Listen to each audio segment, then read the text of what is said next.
माता की, भारत माता की। जो उत्साही साथी हैं, उनसे मेरी प्रार्थना है, अगर आप बैठेंगे तो अच्छा होगा। आपका आपका ये उत्साह, आपका प्यार मेरी सर आंखों पर। कृपा करके बैठिए।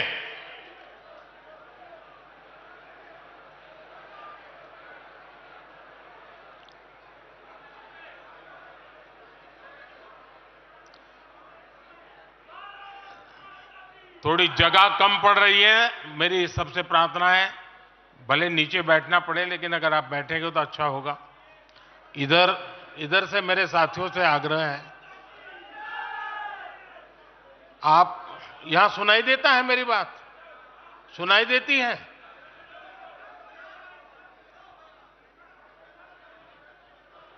जरा प्रबंधक उस तरफ देखे भाई। जगह नहीं है तो कृपा करके आप कहीं पर भी नीचे बैठ जाइए।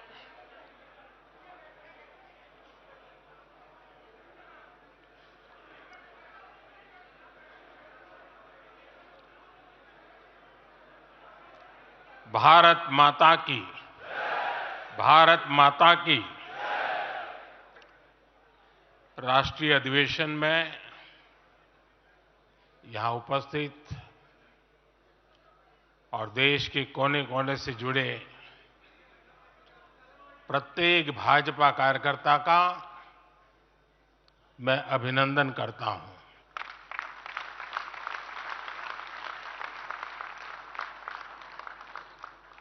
भाजपा का कार्यकर्ता साल के हर दिन 24 घंटे देश की सेवा के लिए कुछ न कुछ करता ही रहता है।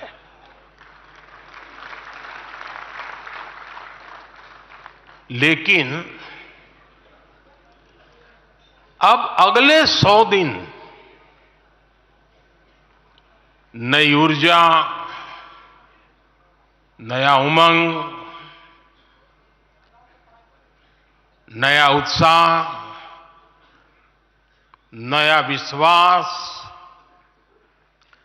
नए जोश के साथ काम करने का है। आज 18 फरवरी है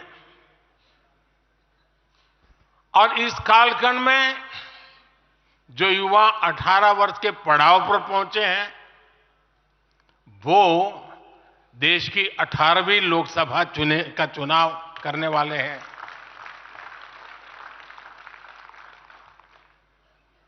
अगले 100 दिन हम सबको जुट जाना है, हर नए वोटर तक पहुंचना है, हर लाभार्थी तक पहुंचना है, हर वर्ग, हर समाज, हर पंथ, परंपरा, सब लोगों के पास पहुंचना है। हमें सबका विश्वास हासिल करना है। और जब सबका प्रयास होगा तो देश की सेवा के लिए सबसे ज्यादा सीटें भी बीजेपी को ही मिलेगी।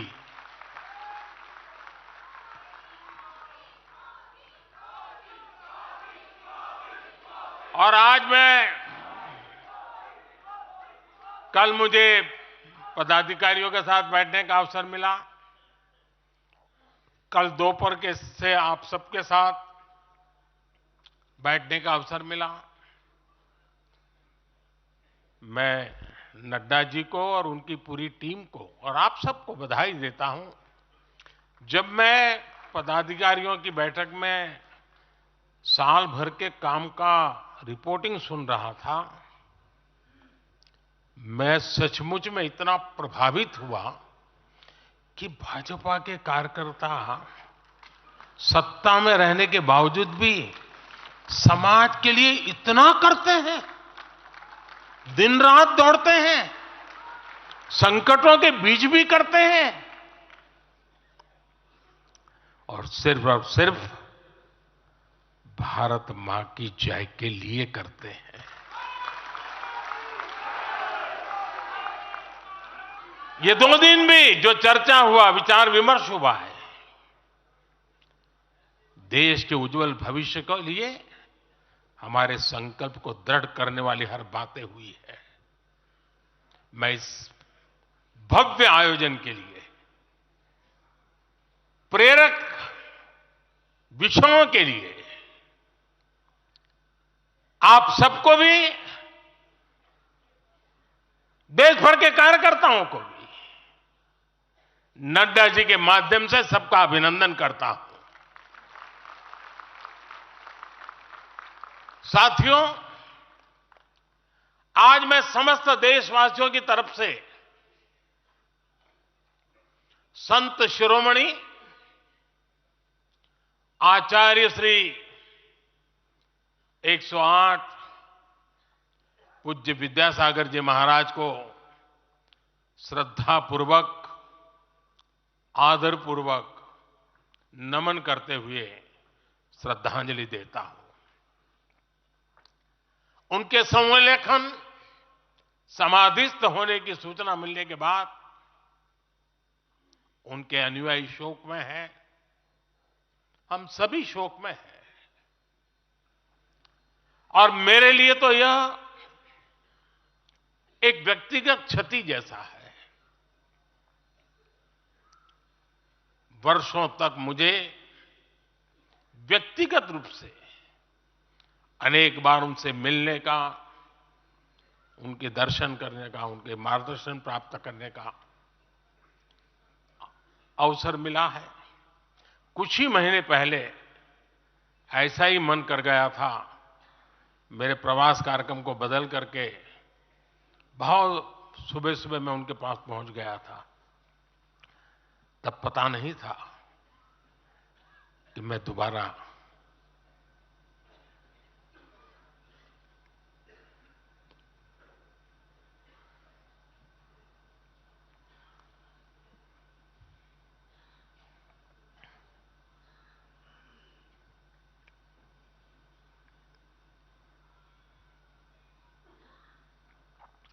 उनके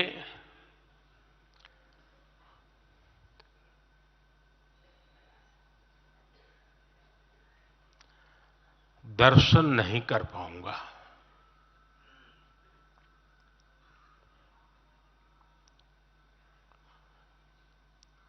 ये मेरा सौभाग्य रहा है कि पिछले 50 से भी ज्यादा वर्षों से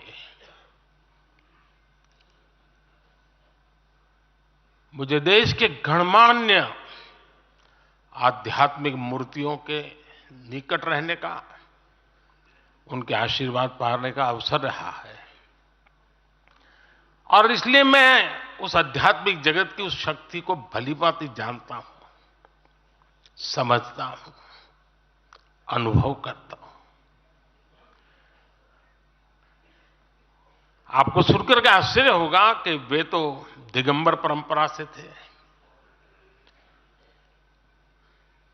उनका जीवन कैसा होता है हम जानते हैं, लेकिन शायद ही कोई ऐसी महत्वपूर्ण घटना ऐसी नहीं होगी या मेरी तरफ से कुछ महत्वपूर्ण किसी काम में मेरा संबंध आया हो, 24 घंटे के भीतर भीतर उसका एनालिसिस करके मुझे उनका संदेश आता था। यानी कितने जागरूक थे,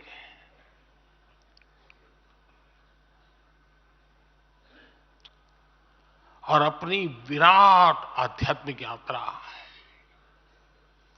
और उसके बाद भी वो हम सबको हमेशा प्रेरणा देते रहे हैं।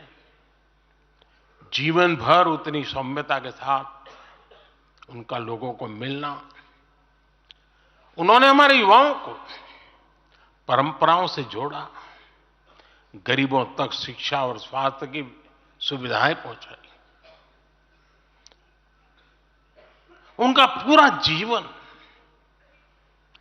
उस व्यक्ति के लिए प्रेरणा जैसा है जिसने गरीबों और वंचितों के लिए काम करने का संकल्प लिया है। आज जब भारत प्रगति के पथ पर आगे बढ़ रहा है, मुझे विश्वास है कि उनके सिद्धांत और उनका आशीर्वाद ऐसे ही भारत भूमि को प्रेरणा देता रहेंगे। साथियों, पिछले 10 वर्षों में भारत ने जो गति हासिल की है, बड़े लक्ष्यों को प्राप्त करने का जो हौसला पाया है, यह अभूतपूर्व है साथियों। और इसलिए नहीं कि मैं कह रहा हूं, दुनिया गाजे बाजे के साथ बोल रही है। भारत ने आज हर क्षेत्र में जो ऊंचाई हासिल की है, उसने हर देशवासी को एक बड़े संकल्प के साथ जोड़ दिया है। और ये संकल्प है विकसित भारत का। अब देश न छोटे सपने देख सकता है और देश न अब छोटे संकल्प ले सकता है। सपने भी विराट होंगे, संकल्प भी विराट होंगे। और ये हमारा सपना भी है, हम सबका संकल्प भी है कि हमें भारत को विकसित बनाना है। और इसमें अगले 5 वर्षों की बहुत बड़ी भूमिका होने जा रही है।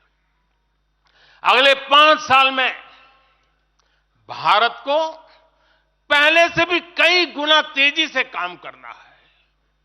अगले 5 साल में हमें विकसित भारत की तरफ एक लंबी छलांग लगानी है।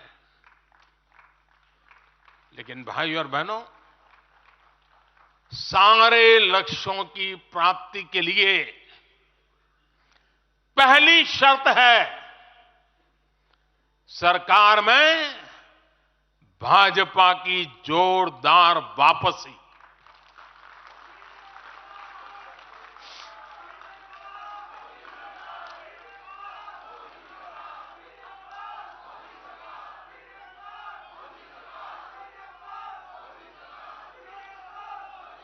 आज विपक्ष के नेता भी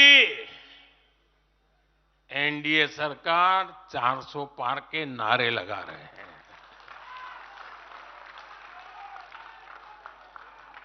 और एनडीए को 400 पार कराने के लिए भाजपा को 370 का माइलस्टोन पार करना ही होगा।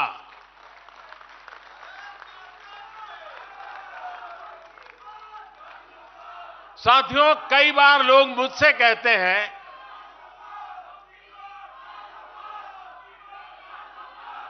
मुझे कहते रहते कि अरे मोदी जी, आपने इतना तो सब कुछ क्या कर लिया, जो बड़े बड़े संकल्प आपने लिए वो तो पूरे कर लिए, अब क्यों इतनी भागदौड़ करनी।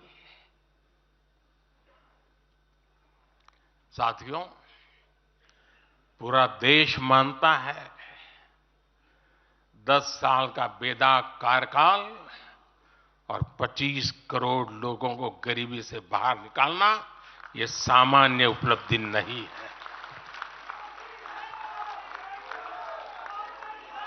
पूरा देश मानता है हमने देश को महाघोटालों और आतंकी हमलों के खौफ से मुक्ति दिलाई है। पूरा देश मानता है हमने गरीब और मिडिल क्लास का जीवन बेहतर करने का प्रयास किया है। लेकिन जो लोग सोचते हैं कि बहुत हो गया, ऐसा सोचने वालों को मैं एक पुरानी घटना जरूर बताना चाहूंगा। एक बार एक बहुत बड़े नेता मुझे मिले, मेरे प्रधानमंत्री पद के दूसरे कार्यकाल पे। बोले, मोदी जी, प्रधानमंत्री बनना बहुत बड़ी बात है, आप बन गए। आपने इतने दशकों के संगठन का भी काम कर लिया, मुख्यमंत्री के रूप में भी इतना लंबा समय रह चुके, प्रधानमंत्री में भी दोबारा आ गए। अब इतना काम पा लिया है, अब तो थोड़ा बैठो, आराम करो, बहुत कर लिया। ये उन्होंने मुझे कहा था। उनकी वो भावना राजनीति के पुराने अनुभवों से थी। लेकिन साथियों, हम राजनीति के लिए नहीं, राष्ट्र नीति के लिए निकले हैं। हम तो छत्रपति शिवाजी महाराज को मानने वाले लोग हैं। जब छत्रपति शिवाजी महाराज का राज्याभिषेक हुआ तो उन्होंने ये नहीं किया कि अब तो छत्रपति बन गए, सत्ता मिल गई तो चलो उसका आनंद लो। उन्होंने अपना मिशन जारी रखा। ऐसे ही उनसे प्रेरणा लेकर के मैं अपने सुख वैभव के लिए जीने वाला व्यक्ति नहीं हूं। मैं बीजेपी सरकार का तीसरा टर्म सत्ता भोग के लिए नहीं मांग रहा हूं। मैं राष्ट्र का संकल्प लेकर निकला हुआ व्यक्ति हूं। अगर मैं अपने घर की ही चिंता करता तो आज करोड़ों गरीबों के घर नहीं बना पाता। मैं देश के करोड़ों बच्चों के भविष्य के लिए जीता हूं, जागता हूं, जूझता रहता हूं। देश के करोड़ों युवाओं, करोड़ों बहनों बेटियों, करोड़ों गरीबों का सपना ही मोदी का संकल्प है।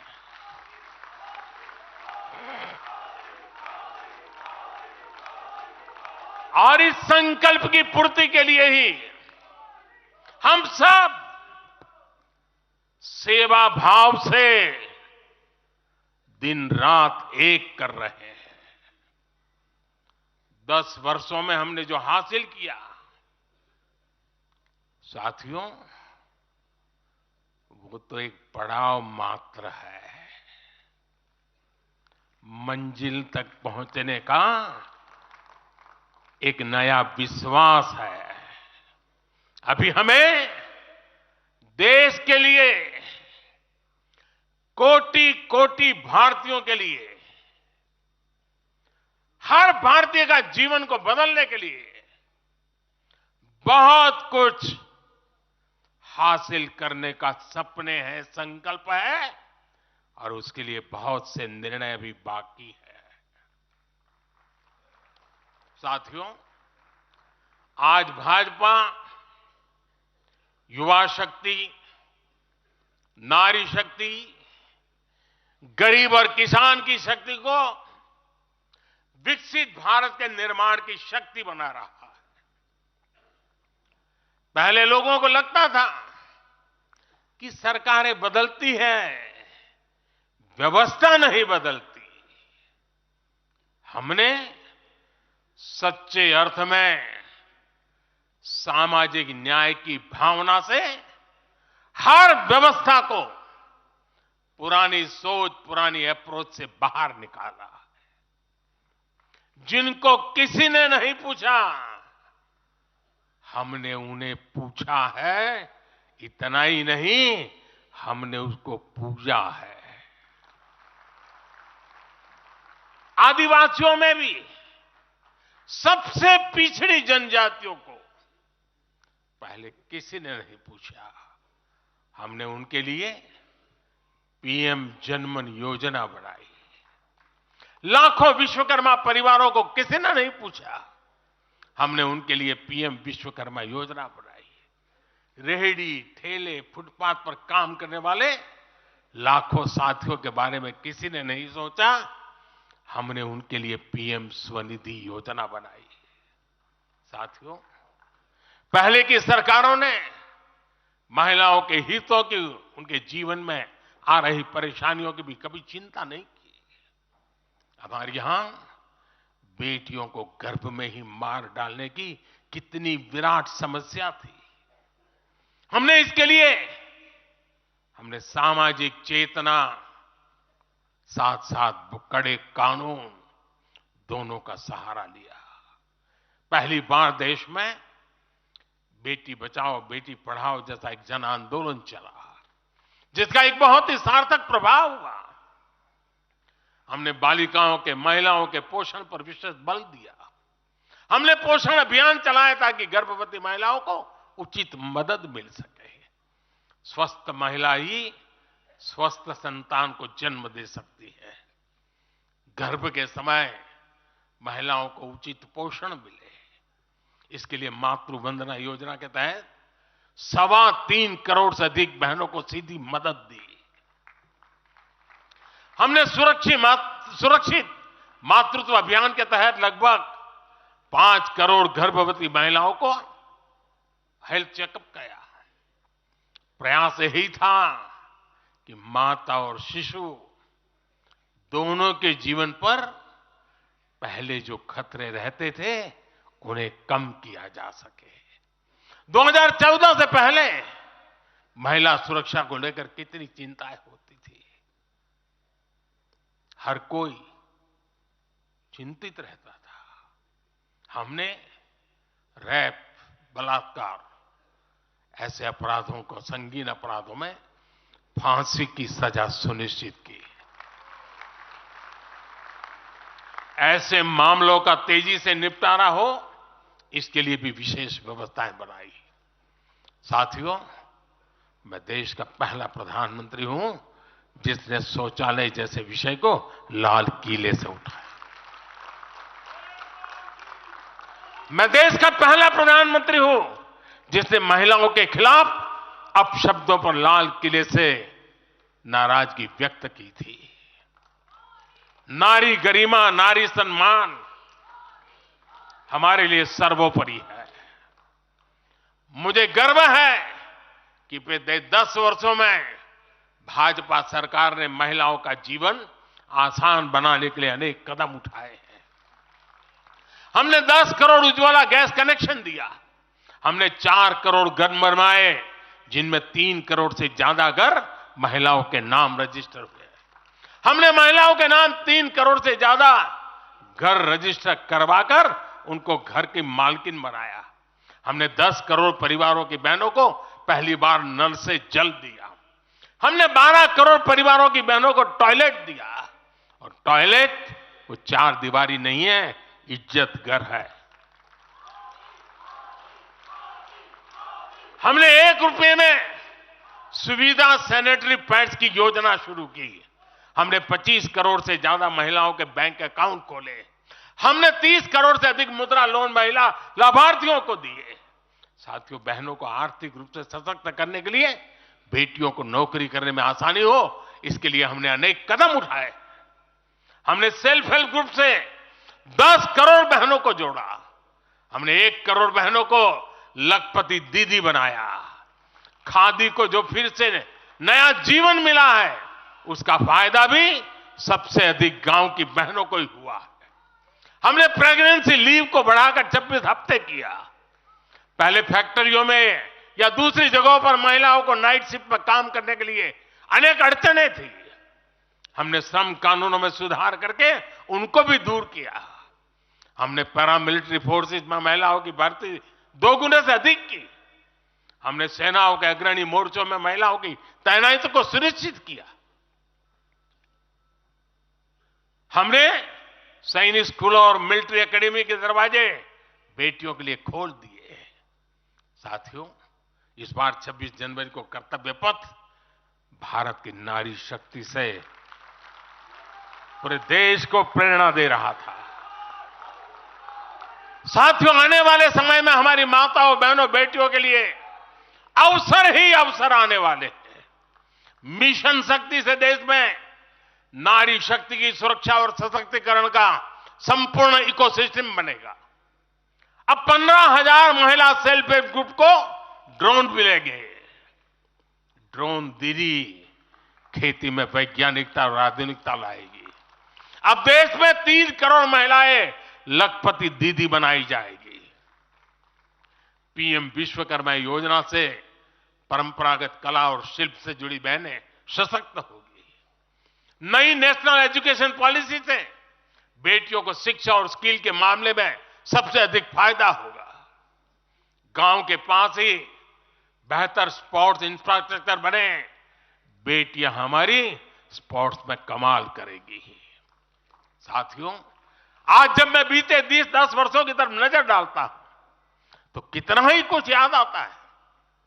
ये 10 वर्ष साहसिक फैसलों, दूरगामी निर्णयों के नाम है। जो काम सदियों से लटके थे, हमने उनका समाधान करने का साहस करके दिखाया है। अयोध्या में भव्य राम मंदिर का निर्माण करके हमने 5 सदियों का इंतजार खत्म किया है।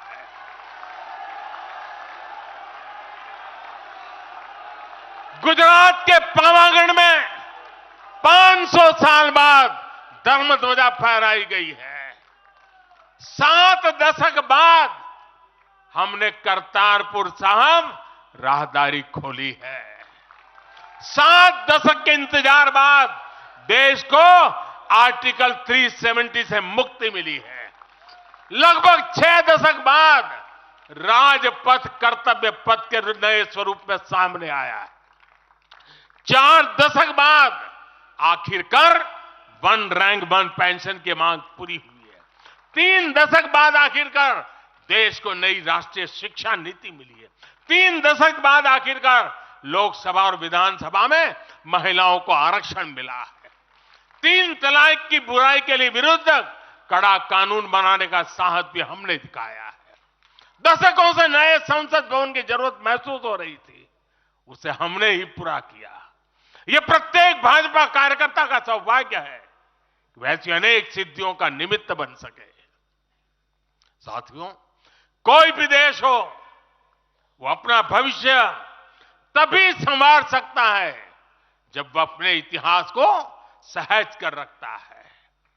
बीते वर्षों में भारत ने अपने इतिहास को सहेजा भी है, संवारा भी है। हमने नेशनल वॉर मेमोरियल का निर्माण किया। हमने राष्ट्रीय पुलिस स्मारक बनाई।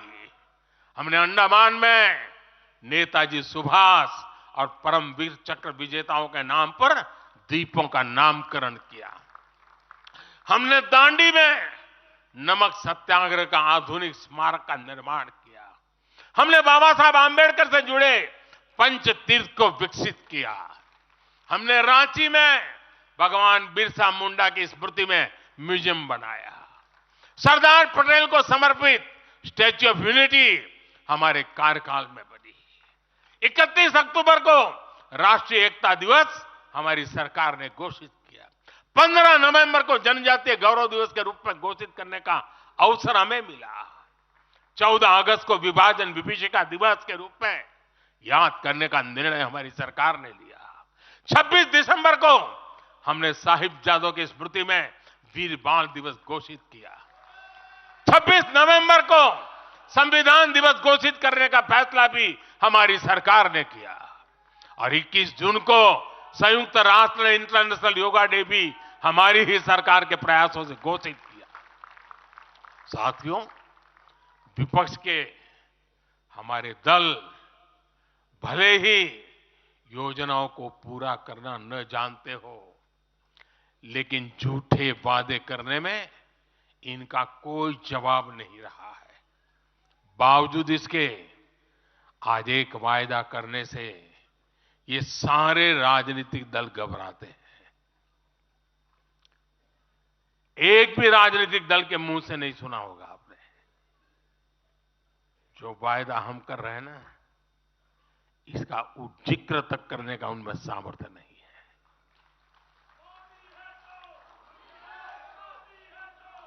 और हमारा वायदा है विकसित भारत का।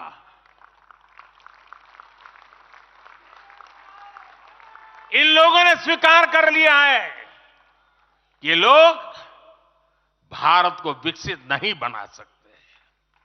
सिर्फ और सिर्फ बीजेपी ही ऐसी पार्टी है, एनडीए ही ऐसा एक गठ है जिसने इसका सपना देखा है। हम मिशन मोड पर भारत को 2047 तक देश जब आजादी के 100 साल मनाएगा, हम भारत को विकसित देश बनाने के लिए काम कर रहे हैं। हमने तीसरे टर्म में भारत को दुनिया की तीसरी बड़ी आर्थिक ताकत बनाने का संकल्प लिया है, और ये मोदी की गारंटी है।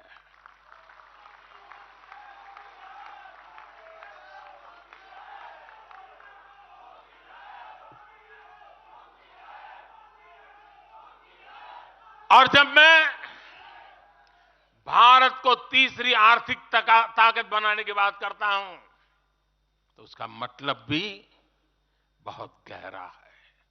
इसका मतलब है भारत के आर्थिक, सामरिक और सांस्कृतिक सामर्थ्य का कई गुना विस्तार, चहुं दिशा में विस्तार। साथियों, हम इसके लिए कितनी तेजी से काम कर रहे हैं, इसका हिसाब लगाना भी जरूरी है। भारत को, यह आंकड़ा याद रखिए, भारत को $1 ट्रिलियन की अर्थव्यवस्था बनने में लगभग 60 साल लगे थे। 60 साल। 2014 में जब देश ने हमें अवसर दिया तो 2 ट्रिलियन मार्क भी बहुत बड़ा लग रहा था, लेकिन 10 वर्षों में हमने अपनी अर्थव्यवस्था में $2 ट्रिलियन और जोड़ दिया। एक के लिए 60 साल, 10 साल में 2 और जोड़ दिया। जब भारत दुनिया की 11वें नंबर की अर्थव्यवस्था था और 11 से 10 पर आने में दम उखड़ गया उनका, हम 11 से 5 पर ले आए। अर्थव्यवस्था जब 11 नंबर पर थी, तब इंफ्रास्ट्रक्चर का बजट सिर्फ 2 लाख करोड़ रुपए भी नहीं बन पाता था।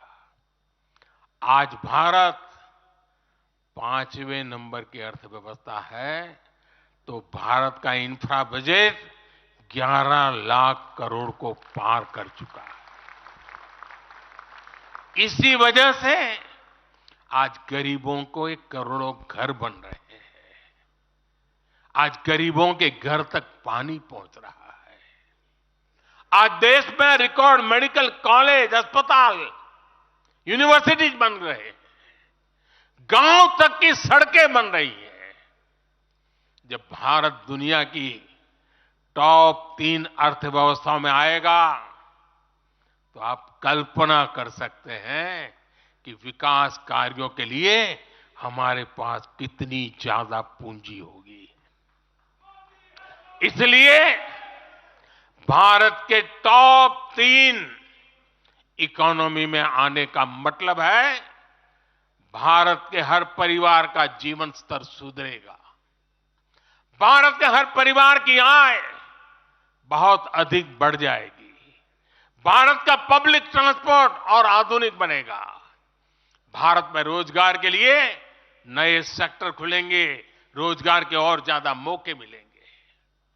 भारत के युवाओं को भारत में ही फंडिंग के ज्यादा से ज्यादा अवसर आएंगे। भारत की महिलाओं को हर मोर्चे पर आगे बढ़कर नेतृत्व करने का मौका मिलेगा। हमारे किसान लेटेस्ट टेक्नोलॉजी से जुड़कर काम करेंगे।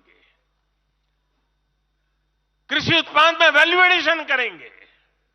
लोगों की जीवन बेहतर बनाने के लिए देश में पर्याप्त संसाधन और आवश्यक व्यवस्थाएं मौजूद होगी।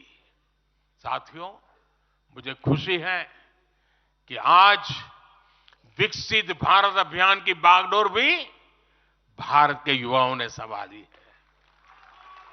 पिछले 1.5 साल में विकसित भारत के संकल्प से जुड़े सुझावों के लिए, और लोगों को ऐसा लगता होगा कि हम बात पता, ऐसा नहीं है, इस पर हम 1.5 साल से चुपचाप काम कर रहे हैं। सरकार की मशीनरी को लगाया है और आपको जानकर के खुशी होगी, अब तक 15 लाख लोगों से ज्यादा लोगों ने विकसित भारत कैसा हो, रोडमैप कैसा हो, इनिशिएटिव कैसे हो, नीतियां कैसी हो, इसमें विचार विमर्श हुआ है। लोगों ने अपने आइडियाज दिए हैं और आपको जानकर के और खुशी होगी, इन 15 लाख में से आधे से ज्यादा वो लोग हैं जिनकी उम्र 35 से कम है। पूरी युवा सोच के साथ हम आगे बढ़ रहे हैं। इन लाखों युवाओं ने विकसित भारत का रोडमैप सुझाया है। साथियों, युवा ऊर्जा से भरा हुआ भारत आज अपने लिए बड़े लक्ष्य तय कर रहा है और जो लक्ष्य तय करता है अपनी आंखों के सामने उसे प्राप्त भी करता है। हम 2029 में 2029 में भारत में यूथ ओलंपिक के लिए तैयारी कर रहे हैं। हम 2036 में भारत ओलंपिक खेलों की मेजबानी करें, इसके लिए काम कर रहे हैं। हम 2030 तक हमारी रेलवे को नेट जीरो टारगेट पर ला करके कार्बन मुक्त करने की दिशा में काम कर रहे हैं। हम 2030 के बजाय अपनी टारगेट डेट से 5 साल पहले ही पेट्रोल में 20% इथेनॉल ब्लेंडिंग का लक्ष्य भी हासिल कर लेंगे। भारत 2070 तक नेट जीरो के लक्ष्य को हासिल करने के लिए भी नीतियां बना रहा है। इसका अर्थ है कि आने वाले समय में हमारे देश में अनगिनत ग्रीन जॉब्स बनेगी। साथियों, विकसित भारत वो नहीं होगा जिसका भविष्य भाग्य के भरोसे हो। इसलिए दूसरे देशों पर भारत की निर्भरता को हम तेजी से कम कर रहे हैं। इसलिए हम देश के लिए बड़े लक्ष्य बना रहे हैं और उनके लिए योजनाबद्ध तरीके से काम भी कर रहे हैं। भविष्य में हम एक ऐसा भारत देखेंगे जिससे लाखों करोड़ रुपए का खाद्य तेल बाहर से लाने की जरूरत नहीं होगी। हमारे पाम ऑयल मिशन की मदद से हमारे किसान इतने सशक्त हो जाएंगे कि वो देश के पैसों की बचत कर सके। बीते कुछ वर्षों में दलहन, तिलहन और श्री अन्न के लिए विशेष नीतियां बनाई है, जिससे छोटे छोटे किसानों को मदद हो रही है। भविष्य में भी हमारे किसानों को इनसे और लाभ मिलेगा। किसानों के भविष्य को सुरक्षित करने के लिए हमने देश के कोने कोने में अमृत सरोवर अभियान भी शुरू किया। आजादी का अमृत महोत्सव, हम बहुत कुछ कर सकते थे। हम दिल्ली के अंदर कोई एक बड़ा ताबूत खड़ा कर दे के नाम लिखवा सकते थे कि आजादी के अमृत काल में मोदी जी ये बना के गए। हमने आजादी के अमृत वर्ष को जन आंदोलन बनाया और काम क्या किया? तालाब बनाए। हर गांव में जब तालाब बनते हैं ना, वो किसान को सुरक्षित करते हैं, शुद्ध पानी की गारंटी देते हैं, जमीन उर्वरक बना देते हैं। लंबे भविष्य को सोच करके ऐसे काम हम करते हैं। और इस अभियान के तहत देश में अब तक 60,000 से ज्यादा नए सरोवर बनाए जा चुके हैं। 60,000 तालाब, शायद ही किसी सरकार के नसीब में इतना बड़ा काम करने का सौभाग्य आया होगा। ये सरोवर जल सुरक्षा सुनिश्चित करने में किसानों की मदद करेंगे। आज ग्रीन हाइड्रोजन से जुड़े अभियान और सोलर रूफटॉप मिशन के कारण देश रिन्यूएबल एनर्जी के क्षेत्र में भी तेजी से आगे बढ़ रहा है।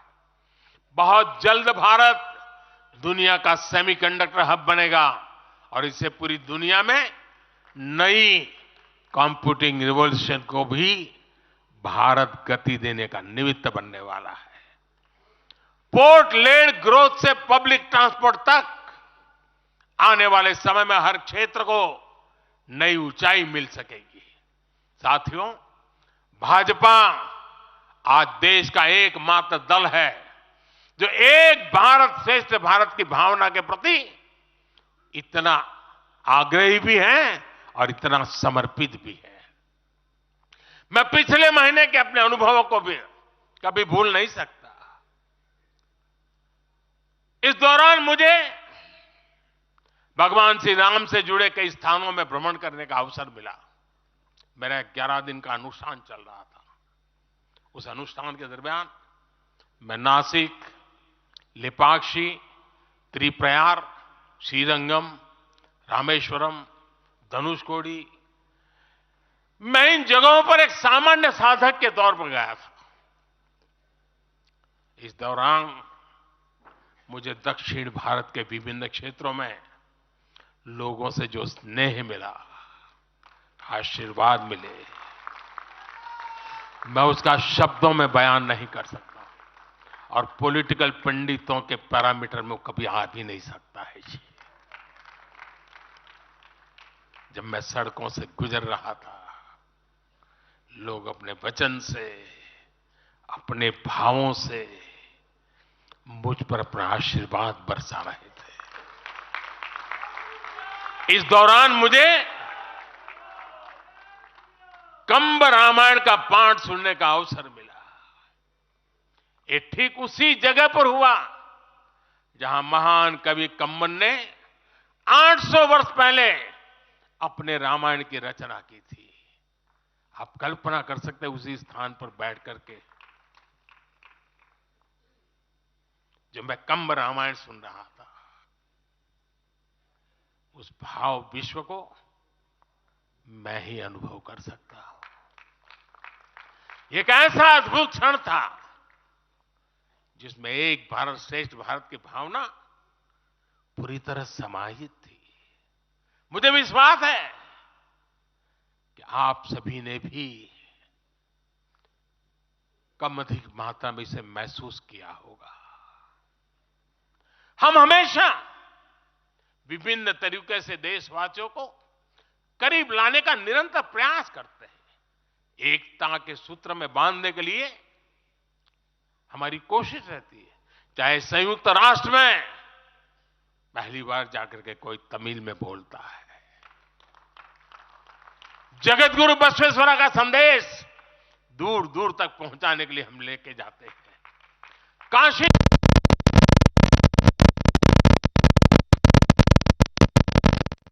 हो या फिर बीएचयू में सुब्रमण्यम भारती के नाम पर चेयर की स्थापना हो, हम G20 करते हैं तो भी देश के कोने कोने में जाकर के करते हैं। हम विश्व के मेहमान आते हैं तो दिल्ली को ही देश नहीं मानते, हम हर राज्य में लेकर के जाते हैं। हमारे राजभवनों में हर राज्यों के स्थापना दिवस बनाए जाते हैं।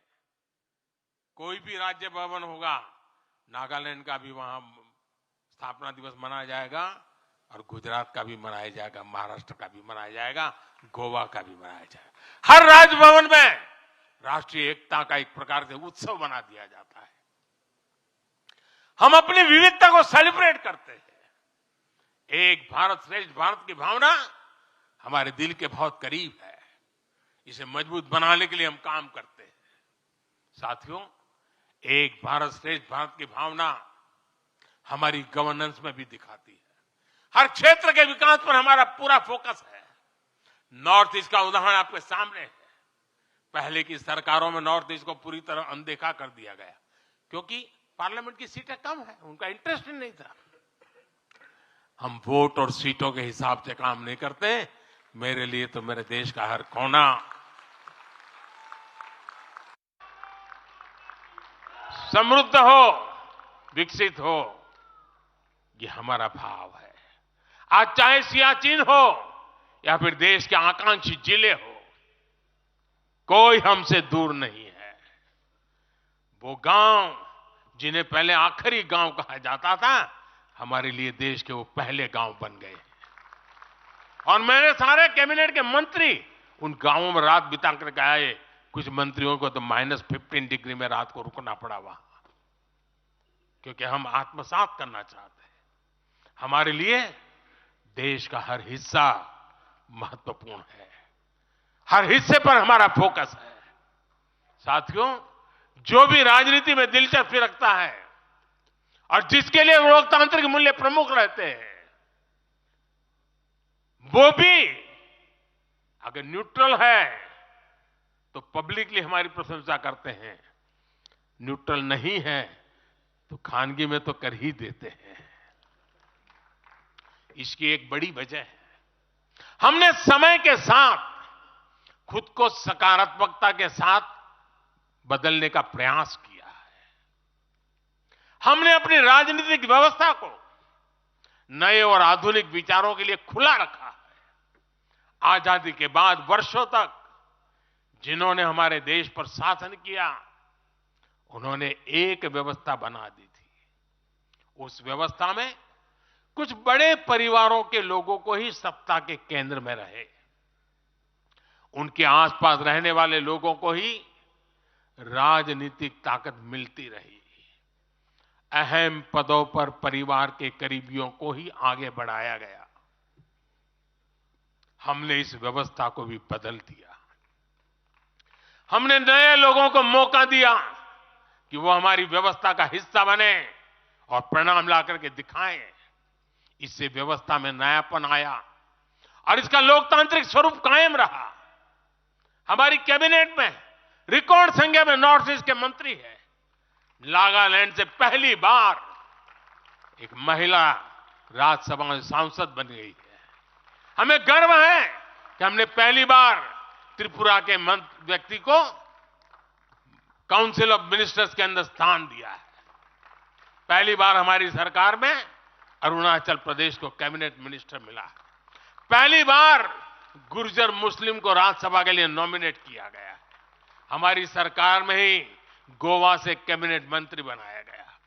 हमें गर्व है कि हम बीजेपी के एक ऐसी संस्कृति का हिस्सा है जो मंत्रालय में रिकॉर्ड ओबीसी प्रतिनिधित्व सुनिश्चित किया जाता है। अमित भाई ने इसका विस्तार से वर्णन किया, इसलिए मैं ज्यादा उसके ऊपर नहीं कहना चाहता हूं। साथियों, हमारी सरकार सबके लिए है। सबका साथ, सबका विकास हमारे काम से ही झलकता है। हमें गर्व होता है जब करतारपुर साहिब कॉरिडोर के द्वारा लाखों सिख श्रद्धालुओं की आध्यात्मिक इच्छाएं पूरी होती है।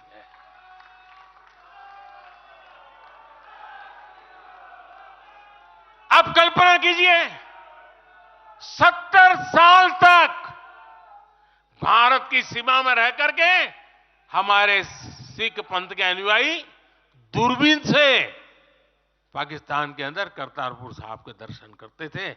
हमने रास्ते खोल दिए दोस्तों। अब वो स्थिति बदल गई है।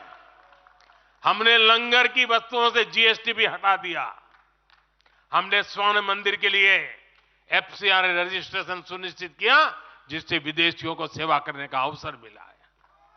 पहली बार वीर बाल दिवस मनाकर हमने सत्य और न्याय के लिए बलिदान देने वाले साहसजादों को, शौर्य को सम्मान दिया। आज केरल का बच्चा भी जानता है कि साहबजादे का बलिदान कैसा था। नागालैंड का बच्चा भी जानता है कि साहबजादों ने कितना बड़ा बलिदान दिया था। साथियों, अफगानिस्तान से भी गुरु ग्रंथ साहब के स्वरूपों को पूरे सम्मान के साथ भारत लाए। इसके साथ ही हमारी सरकार ने हज की प्रक्रिया में सुधार करके यात्रा को सुविधाजनक बनाया। आज बिना महरम के हज करना भी संभव हुआ है। इससे महिलाओं के लिए भी हज करना आसान हुआ और हजारों महिलाएं गई। साथियों, 2014 में जब मैंने शपथ ली तो हमारे कई आलोचक कहते थे, मोदी जी एक राज्य के बारे उनका क्या अनुभव है, इतना बड़ा देश, इतनी बड़ी दुनिया, ये मोदी क्या करेगा, कैसे करेगा। ठीक है, गुजरात चलाया होगा, लेकिन वो सब सोचने देख लें, विदेश नीति को लेकर बड़ी बड़ी बातें कही जाती थी। अभी मैं कुछ दिन पहले ही यूएई और कतर से जाकर के आया हूं। तमाम देशों से हमारे रिश्ते कैसे मजबूत हैं, ये आज दुनिया देख रही है। आज पश्चिमी एशिया के देशों से हमारे संबंध अब तक की सबसे मजबूत स्थिति में है। 2015 में जब मैं यूएई गया था पहली बार, आप हैरान हो जाएंगे, मेरे पहले 34 साल तक देश का प्रधानमंत्री वहां नहीं गया था। सोचिए किस तरह हमने उस पूरे क्षेत्र को छोड़ रखा था। कांग्रेस की सरकारें पूरे वेस्ट एशिया को सिर्फ पाकिस्तान के संदर्भ में देखा करती थी। उन्हें भारतीयों की शक्ति और उनके विश्वास पर भरोसा ही नहीं था। लेकिन आज भारत इस क्षेत्र से संबंधों का नया अध्याय लिख रहा है। पहले लोग सोचते थे कि बस तेल का इंपोर्ट कर लेते हैं और यहां से कुछ लेबर भेज देते हैं ताकि उनको रोजी रोटी मिल जाए, लेकिन अब ऐसा नहीं है। आज ट्रेड, टेक्नोलॉजी, टूरिज्म, ऐसे अनेक क्षेत्रों में हमारे संबंध बहुत बेहतर हैं और हम निरंतर विकास कर रहे हैं। यहां तक कि अरब के 5 देशों ने मुझे अपना सर्वोच्च सम्मान तक दिया है। यह सम्मान मोदी का नहीं है, 140 करोड़ भारतीयों के सामर्थ्य का सम्मान है। और भाइयों बहनों, विदेश नीति के जो भी जानकार हैं, वो विदेश से मिले हर संकेत भी पकड़ ले रहे होंगे। आज अलग अलग देशों में सत्ता और विपक्ष के दल ये खुलकर मानते हैं कि भारत के सशक्त होने से पूरी दुनिया का हित होने वाला है। ये पूरी दुनिया मानने लगी है। आज हर महाद्वीप में भारत का सम्मान, भारत की ताकत बढ़ रही है। हर देश भारत से गहरे संबंध बनाने पर जोर दे रहा है। और इन सब के बीच कोई देश हमारी सरकार से बातचीत के लिए, आप जानकर के हैरान होंगे, अभी तो चुनाव बाकी है, लेकिन मेरे पास जुलाई, अगस्त, सितंबर के डेट पड़े हुए निमंत्रण दे करके। इसका अर्थ क्या है? इसका अर्थ है कि दुनिया के विभिन्न देश भी बीजेपी की सरकार की वापसी को लेकर पूरी तरह आश्वस्त है। वो भी जानते हैं, दुनिया का हर देश जानता है, दुनिया की हर शक्ति जानती है, आएगा तो साथियों, कांग्रेस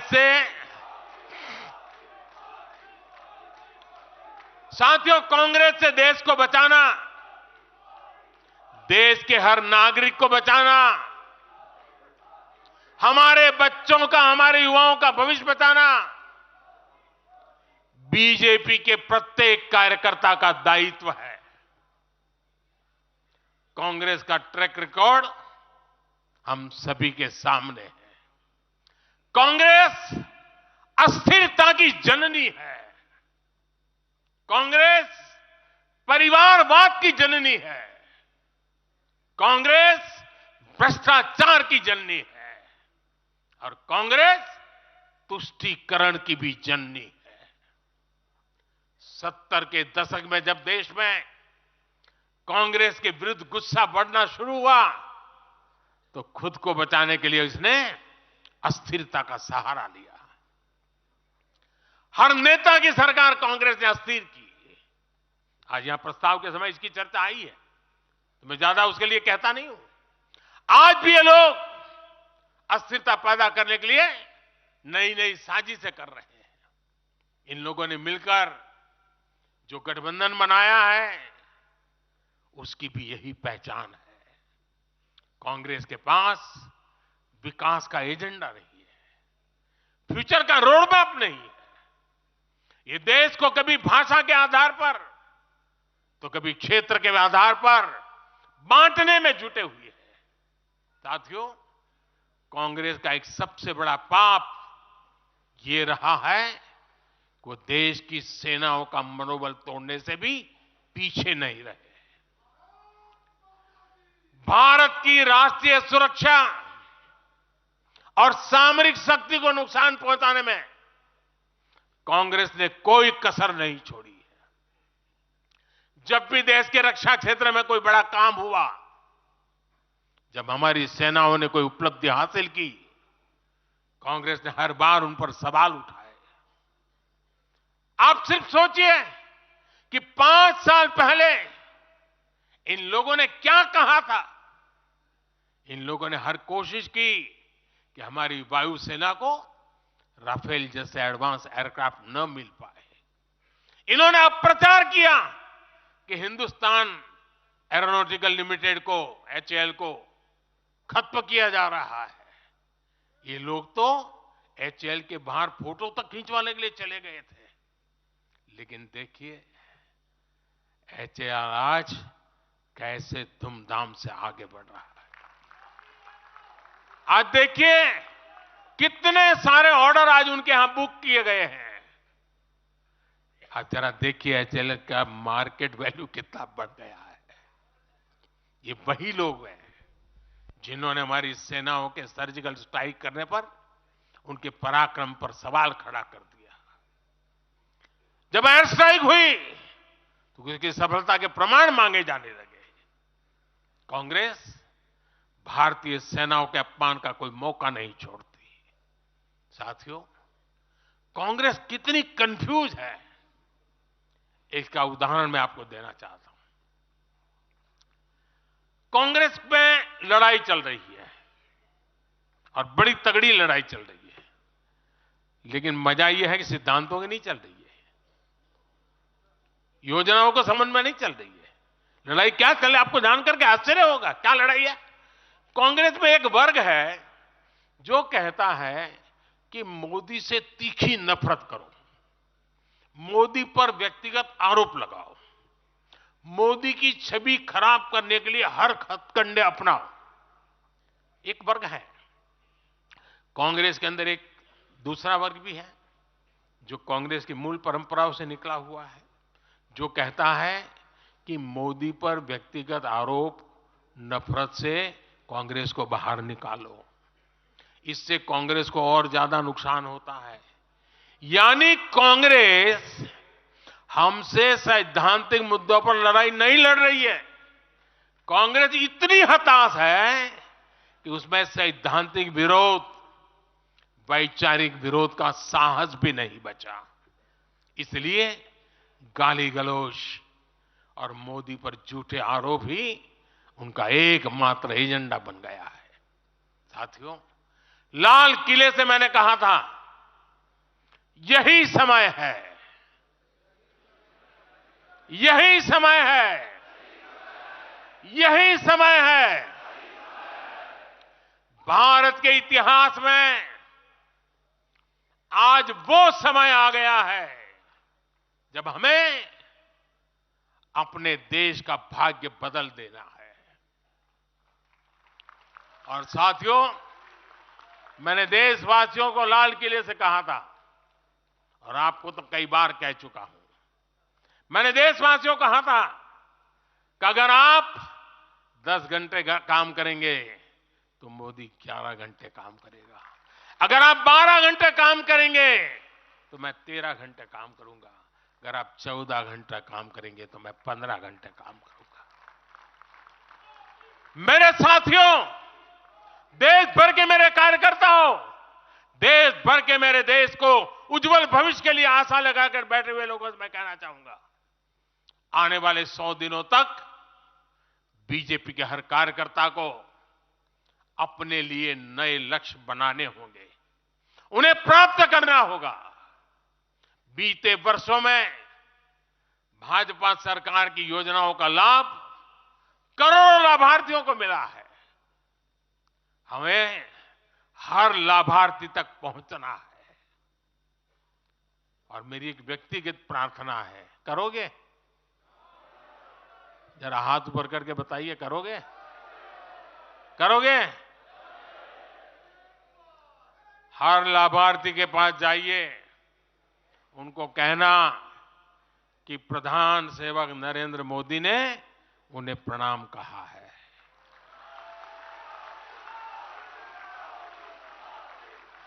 और इसमें आपको नमो ऐप से भी बहुत मदद मिलेगी। आप नमो ऐप के जरिए मेरा प्रणाम और मेरी चिट्ठी उन लाभार्थियों तक जरूर पहुंचाएंगे। किसी भी बूथ में एक भी फर्स्ट टाइम वोटर ऐसा ना हो जिस तक बीजेपी का कार्यकर्ता पहुंचा ना हो। आपको उन्हें पिछले 10 वर्षों के काम और आने वाले 5 वर्षों के प्लान, इसके विषय में जरूर बताना है।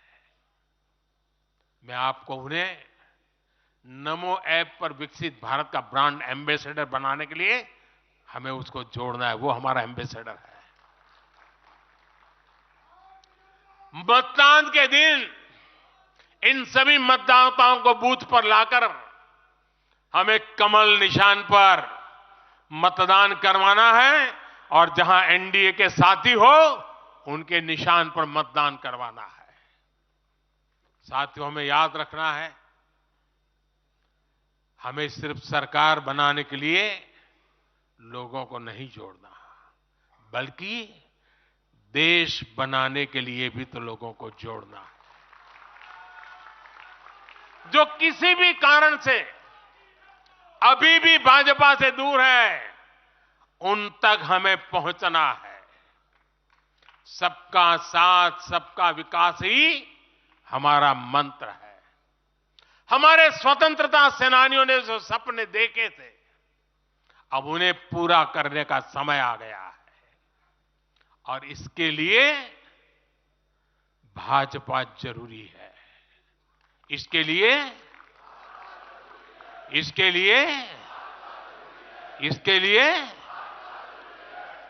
लिए भाजपा सरकार जरूरी है। आज देश की जनता कह रही है, भ्रष्टाचार पर सख्त कार्रवाई होती रहे, इसलिए महंगाई पर लगाम लगी रहे, इसलिए देश के दुश्मनों में डर बना रहे, इसलिए निवेश और नौकरी के अवसर बढ़ते रहे, इसलिए भारत तीसरी बड़ी सबसे आर्थिक ताकत बने, इसके लिए भारत में तेजी से इंफ्रास्ट्रक्चर का निर्माण हो, इसलिए आत्मनिर्भर भारत अभियान सफल हो, इसलिए करोड़ों भारतीयों को मुफ्त राशन मिलता रहे, इसलिए किसानों को सम्मान निधि मिलती रहे, 100% लाभार्थी तक तेजी से लाभ पहुंचे, इसलिए साथियों, आप यहां से एक नए संकल्प के साथ अपने क्षेत्र में जाएं। अब की बार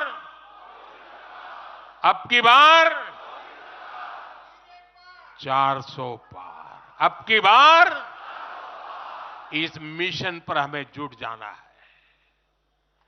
आप सबको मेरी तरफ से अनेक अनेक शुभकामनाएं हैं।